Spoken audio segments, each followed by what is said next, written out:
নামাজ শেষে মসজিদে বক্তৃতার সময় ইসলামী বক্তা মুফতি আমির হামজাকে রাজনৈতিক আলোচনা করতে নিষেধ করায় শাহজাহান আলী হান্নান নামে স্থানীয় এক বিএনপি নেতাকে লাঞ্ছিত করার অভিযোগ উঠেছে।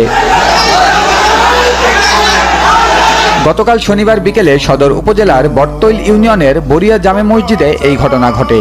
এই ঘটনার একটি ভিডিও ক্লিপ সামাজিক যোগাযোগ মাধ্যম ফেসবুকে ছড়িয়ে পড়েছে। শাহজাহান আলী হান্নান বটতৈল ইউনিয়ন বিএনপির সভাপতি, এছাড়া বরিয়া জামে মসজিদের সভাপতিও তিনি।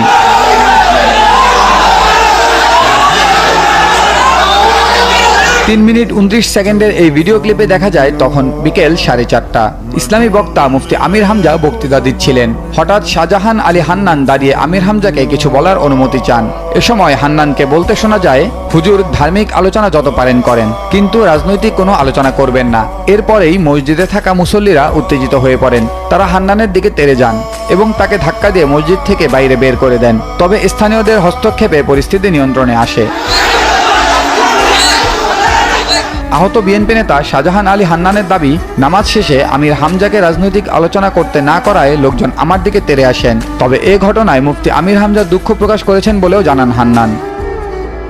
আসলে নামাজ শেষ করে অন্য হাফেজ নামাজ পড়ানোর পরে আমির হামজাকে দেখে রাজনৈতিক আলোচনা করতে গেলাম বা কিছু বললো। আমি আবার নামাজ পড়তে গেছিলাম।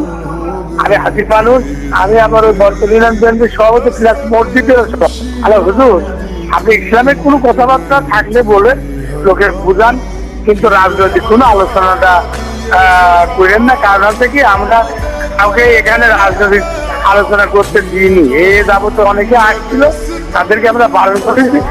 আর ওনার মানে সবর সঙ্গীরা আল্লাহ আকবার বুঝেছে আসছে না, ইলাহি কাণ্ড কারখানা পরিবেশী।